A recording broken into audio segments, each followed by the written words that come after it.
When we think about the end of the world, we usually picture the kind of disasters that make for good cinema. Events like massive asteroid strikes or supervolcanoes that can blanket the entire sky in ash. But those events only threaten the thin layer of life on the surface. To a giant ball of iron and rock, a mass extinction is a minor event. Earth itself would survive them and continue its orbit undisturbed. Astrophysics reveals a reality that is far more difficult to grasp. The true fate of our planet is a slow, physical transformation that takes place over billions and eventually trillions of years. To understand how the planet actually dies, we have to look past the limits of human history. We must fast forward the cosmic clock to track Earth's physical body through 3 distinct stages of decay. The first milestone occurs 5 billion years from now. As the sun exhausts its hydrogen fuel, it will expand, transforming into a red giant. This expansion will overwhelm our inner solar system. The extreme heat will boil Earth's oceans into steam, and eventually the intense solar winds will strip the planet's entire atmosphere away into the cold, empty vacuum of space. Once the star sheds these outer layers, it will collapse. What remains will be a white dwarf, a dense, cooling remnant that gives off only a fraction of the sun's current energy. Orbiting this stellar corpse, the temperature on Earth's rocky shell will drop toward absolute zero. The planet will exist in total darkness, with no geological activity or internal heat to drive change. At this stage, Earth is a cosmic fossil. It is a frozen, silent witness to the death of its star. This frozen state isn't the end of the journey.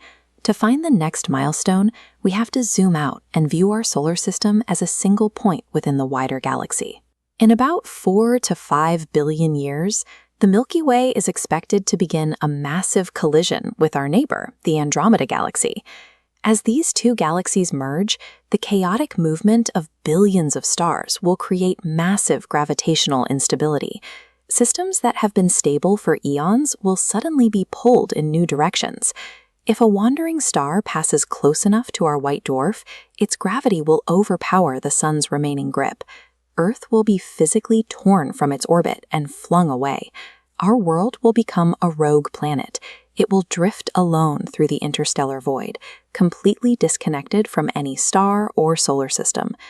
As we move trillions of years into the future, the wandering remains of Earth will eventually face the final limits of the universe itself. One leading theory is the heat death. Based on entropy, energy naturally spreads out over time until no concentrated sources remain. Once perfectly uniform, all processes stop. The universe becomes completely dark, cold, and silent. But physics offers a more violent possibility: the Big Rip. In this scenario, the expansion of the universe, driven by dark energy, actually accelerates. The force of expansion becomes so powerful that it overcomes gravity and atomic bonds. It would literally pull galaxies apart, then solar systems, and finally the atoms that make up Earth's physical matter. There are other models, like the Big Crunch or the Big Bounce, where the universe eventually stops expanding and collapses back into a single point to start the cycle again. Regardless of which theory proves correct, the physical matter that once formed our mountains and oceans will ultimately be erased from existence.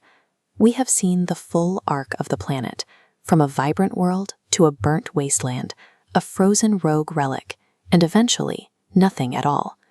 Confronting this timeline forces us to re-examine what we mean when we call something permanent.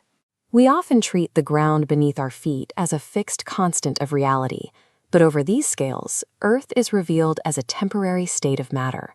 The billions of years we spend as a living world represent only a microscopic fraction of the trillions of years the universe will spend in darkness. On a clock that runs for trillions of years, the conditions we have right now are a statistical anomaly. We are living through a brief, localized moment of light and liquid water, a rare interval that the laws of physics will